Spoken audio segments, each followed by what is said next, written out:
ओम नमो सिद्धाय। म श्री पञ्च सत्य सनातन। राजा श्री जय पृथ्वी बहादुर सिम्हाले सन् 1928 अक्टोबर 23मा मानववादी क्लब बेङ्गलोरमा दिनुभएको प्रवचन मृत्यु किन र कसरी।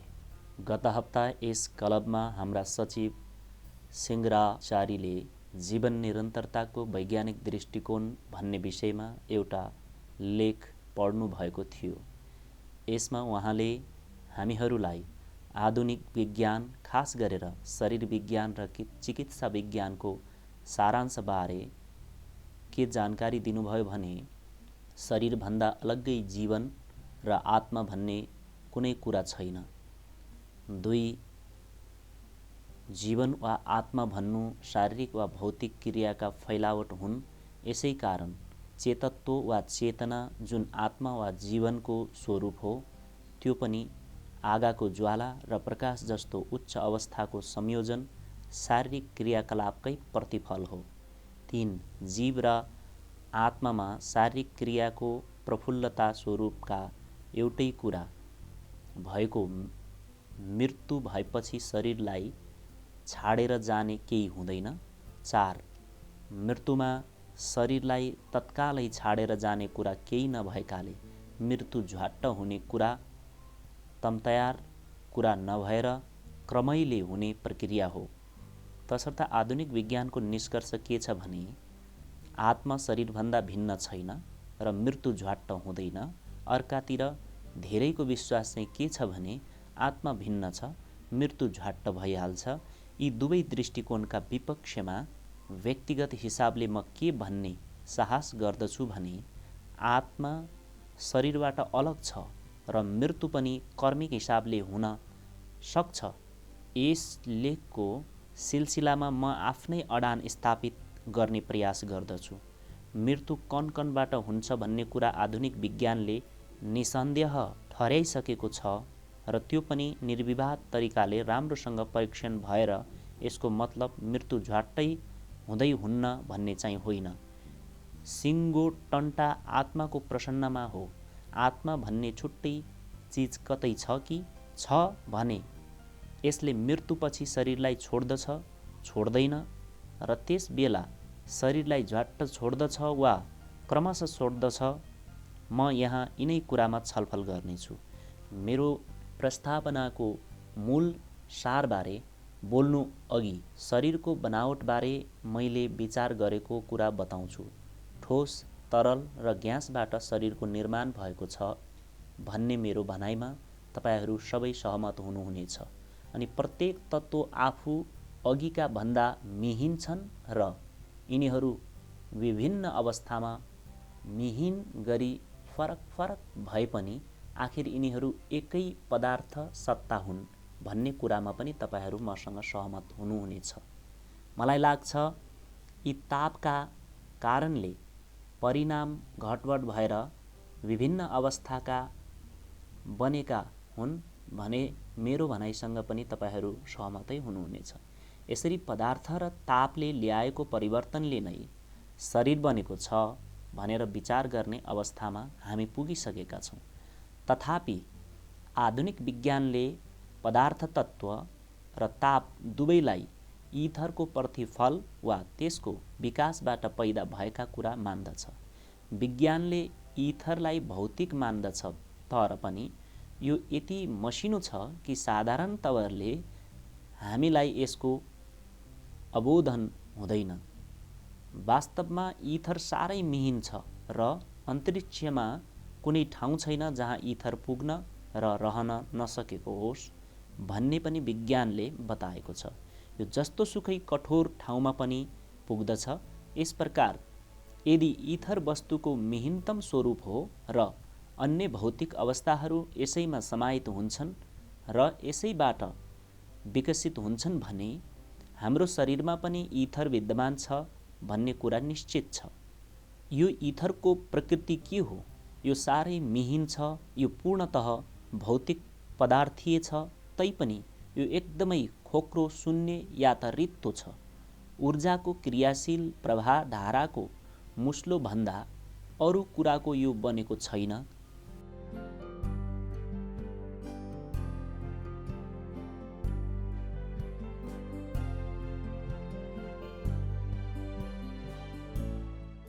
यसरी शरीरको बनावट ठोस, तरल, ग्यास, ताप र इथरबाट भएको छ र त्यो स्थूलबाट सूक्ष्मता वा मिहिनतातर्फका अनेक अवस्थामा रहने गरेको छ भन्ने कुरामा हामी सबै सहमत छौँ। यो बाहेक अरू केही छ कि छैन भन्ने बारेमा म सँगै विचार गर्दै अघि बढ्न आग्रह गर्दछु। व्यक्तिगत रूपमा मलाई लाग्छ अरू पनि कुरा छन्। इथरमा हामी अस्तित्वको यस्तो स्थितिमा पुगेका छौँ जुन पुरै शून्य वा रित्तो तर पूर्णतः भौतिक पदार्थीय हुन्छ। यस ब्रह्माण्डमा हरेक चिजको सापेक्ष जोडा हुन्छ। एकापट्टि असल छ भने अर्कोपट्टि खराब छ। त्यस्तै गुण र दोष छ, सुरु र अन्त्य, सत र असत आदि इत्यादि। जहाँ अस्तित्वशाली अवस्था हुन्छ त्यसैलाई भौतिक भनिन्छ। भौतिक हुन्छ भने अर्को अवस्था पनि हुनै पर्छ भन्ने मलाई लाग्छ, जसलाई अभौतिक भनिन्छ। यद्यपि अन्त्यतः सम्पूर्ण अस्तित्व एउटै हो तापनि सुझबुझ र ज्ञानका निमित्त हामी कुनै चिजलाई जोडाका रूपमा हेर्दछौँ। यसर्थ अस्तित्वको अवस्थामा रित्तो र पूर्ण भौतिक इथर छ भने अस्तित्वको अवस्थामै उत्तिकै रित्तो र पूर्णतः अभौतिक अर्को पाटो पनि हुनै पर्दछ भन्ने मलाई लाग्दछ।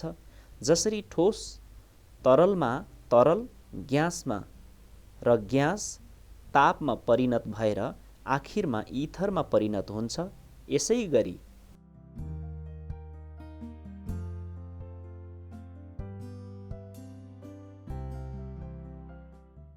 स्थूलताबाट सूक्ष्मता, मिहिनता र मिहिनतर र मिहिनतम पनि हुन्छ भन्ने कुरालाई विज्ञानबाट सिद्ध र समर्थित गर्न हामीले अनुसन्धान नगर्नुपर्ने म कारण देख्दिनँ। इथर मिहिन र भौतिक पदार्थीय भए पनि पदार्थीयताले खस्रोपनकै सङ्केत गर्दछ। अतः मिहिन भए पनि खस्रै हुनाले इथर मिहिनतम छैन। ठोस कुरालाई टुक्र्याउँदै लगेर हामी इथरमा पुर्याउन सक्छौँ तर त्यसभन्दा तल लान सकिन्न। यसो गर्ने काम साह्रै कठिन हो तर असम्भव नै भन्ने होइन। मलाई भने यो त्यसमा पुग्न कुनै बाधा होला जस्तो लाग्दैन, किनभने सम्पूर्ण अस्तित्व एकै हो भन्ने मलाई लाग्दछ। तर भिन्न भिन्नै अवस्था भने किनभने सम्पूर्ण अस्तित्व एकै हो भन्ने मलाई लाग्दछ, तर भिन्न भिन्नै अवस्था भने हुन्छ। मेरा दृष्टिकोणमा कल्पना गर्न सकिने अति उत्तम अस्तित्वको अवस्थामा पुग्नु असम्भव छैन। सूक्ष्मताको सार तत्त्व यही हो।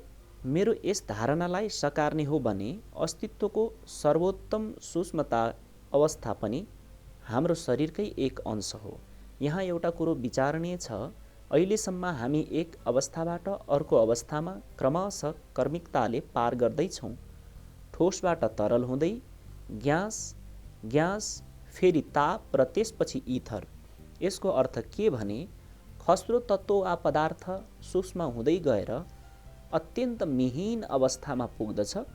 मिहिनतम अवस्थाबाट फड्केर अपदार्थीय हुँदै अस्तित्वको हरेक अवस्थामा एक रूपता नियमानुसार सञ्चालित हुन्छ र यहाँ पनि विकसित रूपको नै कुरा त आउँदछ।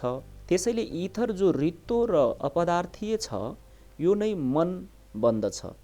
जो रित्तो वा अपदार्थीय छ त्यो नै आत्मा बन्दछ। जो रित्तो र एकदमै अपदार्थीय छ यो नै आखिरमा ब्रह्मज्ञान बन्दछ।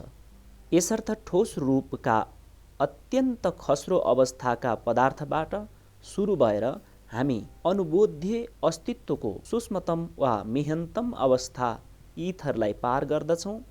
त्यस उपरान्त हामी मन, आत्मा र ब्रह्मज्ञान छिचोल्छौँ, जहाँ क्रमिक रूपले अनुबोध्यता पनि विलय हुन्छ। मैले तपाईहरूलाई अस्तित्वको एकत्व बारेको आफ्नो विश्वास बताइसकेको छु। यसलाई मान्ने हो स्थूलतमदेखि सूक्ष्मतमसम्मका अस्तित्वका सबै अवस्थाहरूले हाम्रा शरीर बनेका हुन्छन्, अर्थात् हाम्रो शरीरमा ठोस, तरल र ग्यास छन्, मुटु र इथर छन्, मन छ, आत्मा छ र अनन्त ब्रह्मज्ञान छ। यिनीहरूमध्ये तरलदेखि आत्मासम्म यिनको सूक्ष्मता बढ्दो स्तर वृद्धिका आधारमा हामीले देख्ने बुझ्ने अस्तित्वको अवस्था छ। तर ठोस र ब्रह्मज्ञानको भने हामीले यसको अनुबोध गर्ने छेउटुप्पै हुँदैन। एउटा अननुबोध्य हुन्छ, अर्को अदृश्य अनुबोध्यता भौतिकता वा पदार्थीयताको गुण हो, जहाँ यो गुण पत्तो लाग्न नसक्ने हुन्छ। मानिसले त्यसलाई अभौतिक वा अपदार्थीय भन्दछ। त्यसैले भौतिकता र अभौतिकता वा पदार्थीयता र अपदार्थीयता भनेका मानिसले परम्परागत रूपमा अनुबोधनको क्षमतामा आधारित भएर पत्तो लगाइएका विभाजन मात्र हुन्। यस कारण के सत्य हो भने हामी भौतिक र अभौतिक वा पदार्थ र अपदार्थ तत्त्व दुवै सत्ताको मिलनबाट बनेका हौँ।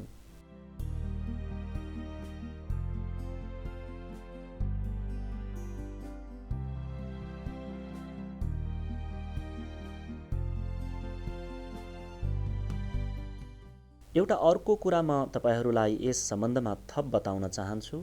त्यो के भने ठोस, तरल र ग्यास सबै शरीरमा गुणस्तर र बनावटले उस्तै र इथरकै उपज भए पनि हरेक शरीरको आधारबाट हेर्ने हो भने ती व्यक्तिकृति भएका देखिन्छन्। त्यो के त भने तपाईँको शरीर मेरोभन्दा बिल्कुल भिन्न हुन्छ।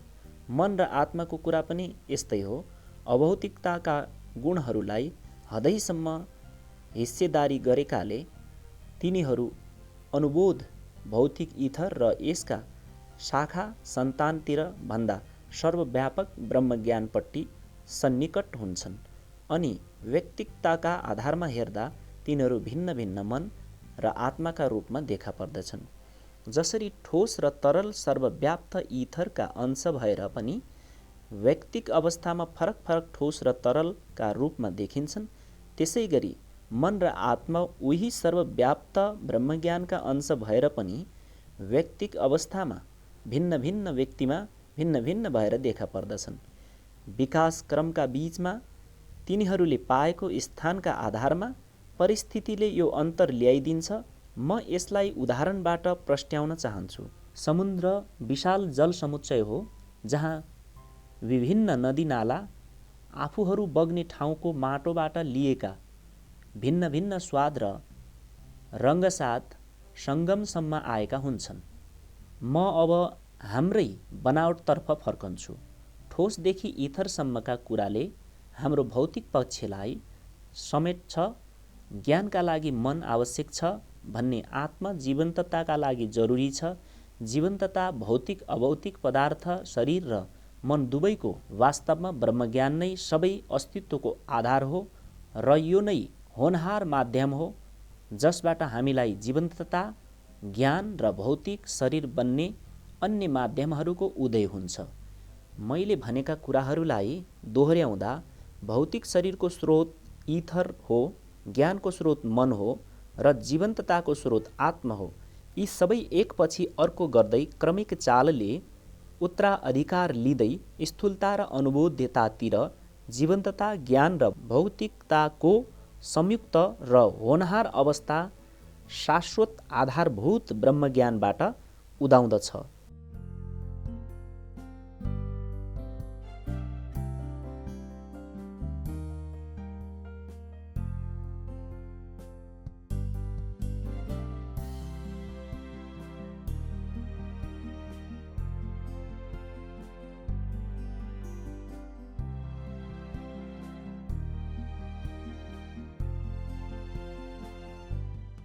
एउटा कुरा मैले अझ भन्नु छ, त्यो के भने अन्ततः जीवन्तता र ज्ञान एउटै भए तापनि अनुबोधको लोकमा यी फरक फरक भएर आउँदछन्।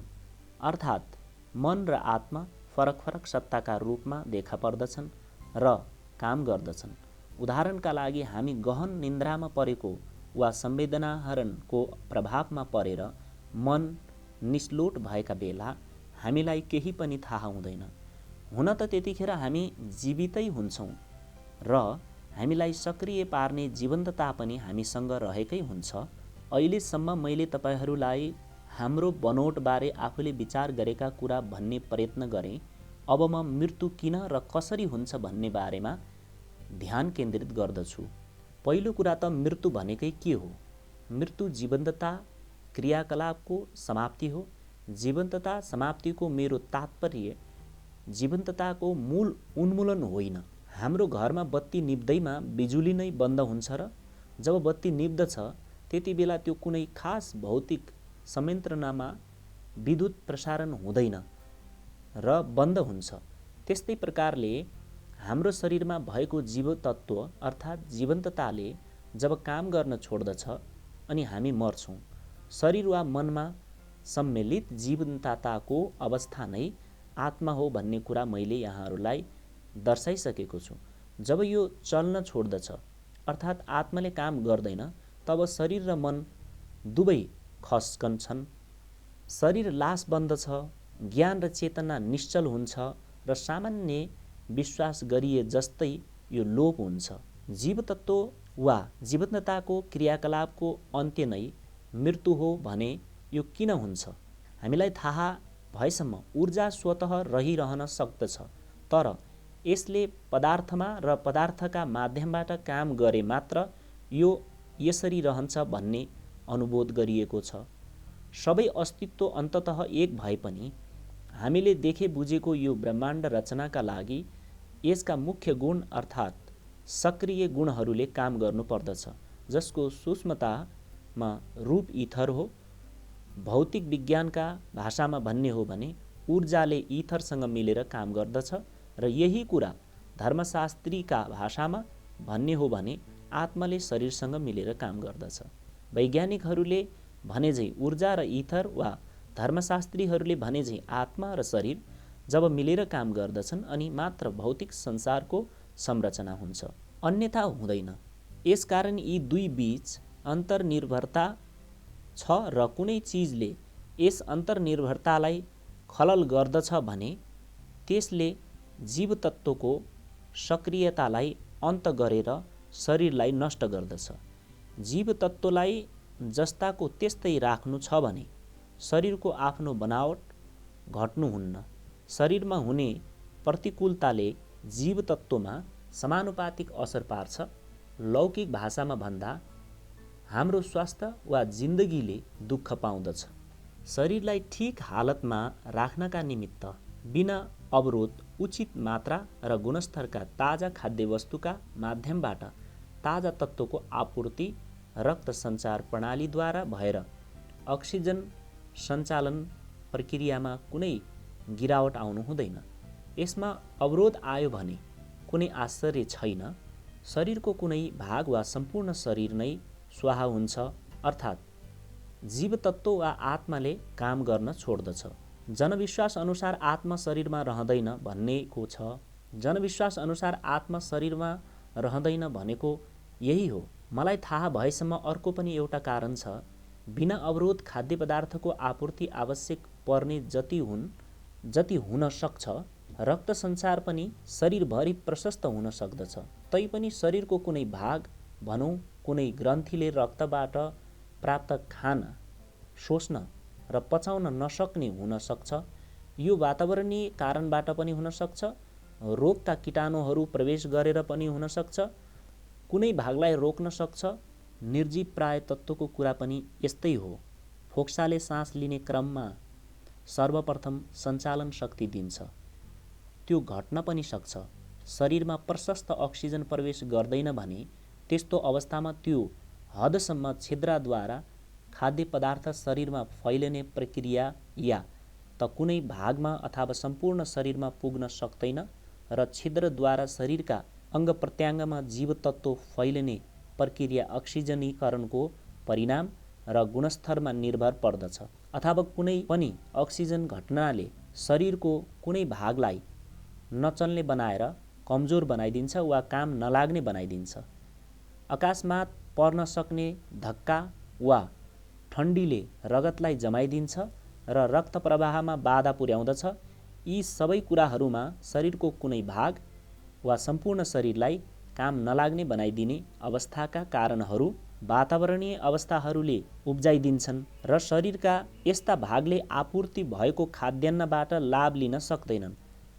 रगतद्वारा खाद्य पदार्थ आपूर्ति गर्ने कामको अभावले होस् वा शरीरको कुनै भागको असफलताले खाद्य लिन नसक्ने भएको वातावरणीय अवस्थाका कारण जेसुकैले भए पनि के कुरा स्पष्ट छ भने शरीरका तत्त्वले आफ्नो कार्यकुशलता वा कार्यक्षमतामा गिरावट ल्याएपछि परिणामतः शरीर र मन जुनसुकैको जीव तत्त्वमा जसलाई साझा पारेर आत्मा भनिन्छ पनि गिरावट आउँछ र यसले क्रियाकलाप कम गर्दै जान्छ र अन्त्यमा काम गर्नै छोड्दछ।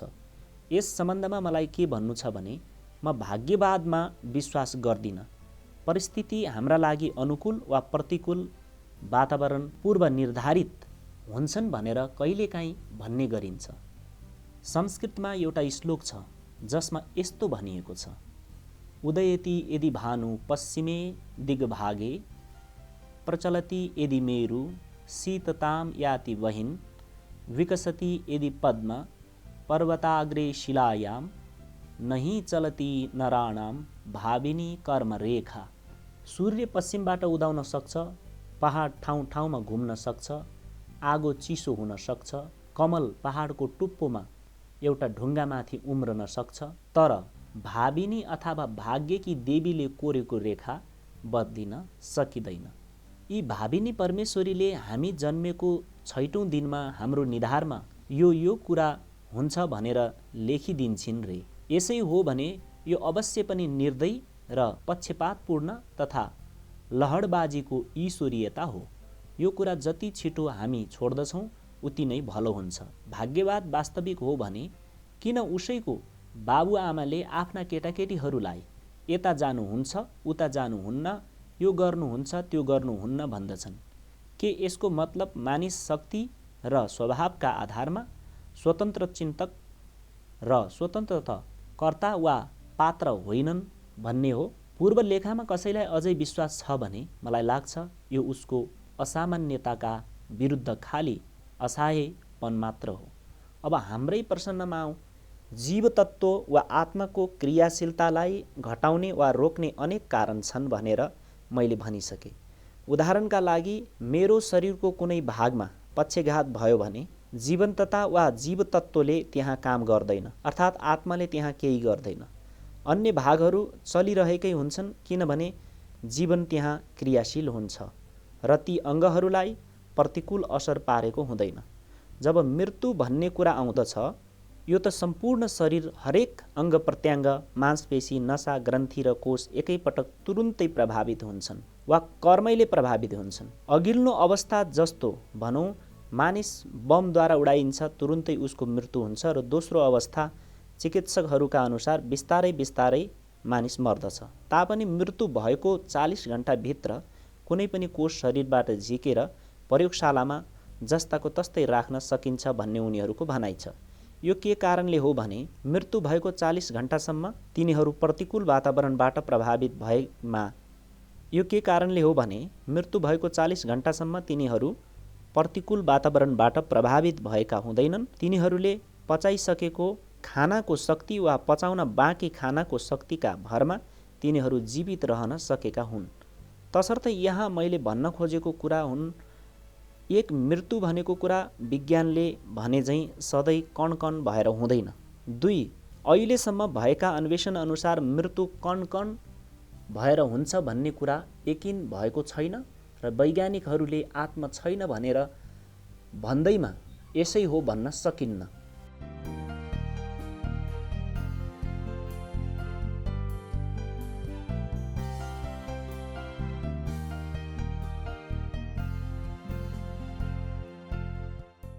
मैले परिभाषित गरेको आत्मा जीवन शक्ति हो, चाहे त्यो शरीरको होस् या मनको, त्यो ब्रह्मज्ञानको अंश नै हो, अझ विकासक्रमको उपज हो। यो सञ्चालन हुने भौतिक शरीरको विक्षेप र कमजोरीले गर्दा नै यो समाप्त हुन्छ। अब आत्मा छ भने के यसले मृत्यु हुँदा शरीरलाई छोडिदिन्छ? मलाई हो जस्तो लाग्छ। भूमण्डलका क्षेत्रहरूमा इक्वेटरको नजिक सम्पूर्ण हावा सूर्यद्वारा प्रभावित हुन्छ। यो सतहदेखि उठ्छ र त्यही खास सतहबाट उठेर बतासिन्छ, तुरुन्तै आसपासको व्यापक हावाद्वारा भरिन्छ। म के कुरा दर्शाउन चाहन्छु भने यदि हावा साँचो हो तर त्यो हावाको खास भाग जुन आसपासको अवस्थाले गर्दा प्रभावित हुन्छ र हामी खास प्रकार भनेर छुट्याउँदछौँ भने त्यो हामी जस्तै व्यक्तिक हुन्छ। त्यसैले ब्रह्मज्ञान सबै अस्तित्वको नभई नहुने आधार हो। सदा सर्वदा सर्वव्यापी छ तापनि भौतिक ब्रह्माण्डको विकासक्रमबाट विसर्जित परिस्थिति। त्यसैले ब्रह्मज्ञान सबै अस्तित्वको नभई नहुने आधार हो र यो सदा सर्वदा सर्वव्यापी छ तापनि भौतिक ब्रह्माण्डको विकासक्रमबाट सिर्जित परिस्थिति र अवस्थाले गर्दा यसैको धोतन स्वरूप व्यक्तिक भएर आत्मा कहिलिएको हो र यो ब्रह्मज्ञानको प्रभावित अंश वा सक्रिय भाग हो, जुन शरीरको नाम दिएको खास भौतिक संरचना समुच्चय मार्फत सञ्चालन हुन्छ। सामान्य वायुको अंशका रूपमा भूमण्डलीय क्षेत्रको व्यक्तिक आवाज जस्तै, जसलाई मैले आत्मा भनेको छु, त्यसले शरीरलाई छोड्दछ र सर्वव्यापक ब्रह्मज्ञानमा विलिन हुन्छ। तसर्थ मेरो निष्कर्ष छ, एक आत्मा भन्ने कुरा शरीर होइन। 2 मृत्यु भएपछि आत्माले शरीरलाई छोड्दछ। 3 मृत्यु सधैँ कण मरण प्रक्रियाबाट हुँदैन। 4 जहाँसुकै भए पनि कणको हिसाबले हुने मृत्युले मात्रै आत्मा हुन्छ भन्ने कुरा अप्रमाणित सिद्ध हुँदैन। 5 विद्युत सम्भव स्वरूप सर्वत्र विद्यमान छ। खास अवस्थामा खास रूपमा यो लुप्त हुन्छ। जस्तै भनौँ, प्रकाश खास यान्त्रिक व्यवस्थामा खास समयमा प्रकट वा लुप्त हुन्छ। यसरी नै ब्रह्मज्ञान जुन जीवतत्त्वको वा ज्ञान वा अन्य कुराको सम्भव स्वरूप छ, त्यो पनि शरीर रूपी यान्त्रिक बन्दोबस्ती वा भौतिक संयोजनामा जीवतत्त्व वा आत्माका रूपमा आफ्नै क्रियाशील क्षमतामा अदृश्य अवस्थामा हुन्छ। जब शरीरको कुनै अंशमा दखल पर्छ, त्यहाँ यो जीवतत्त्व वा आत्माले काम गर्दैन। जब पुरै शरीरमा दखल पर्दछ, तब यो बिजुलीको उज्यालो झिप्पिक्क गए जस्तै जान्छ। यद्यपि सम्भव स्वरूप जीवतत्त्व अर्थात् ब्रह्मज्ञान सम्भव स्वरूपको विद्युत जस्तै व्याप्त नै रहेको हुन्छ।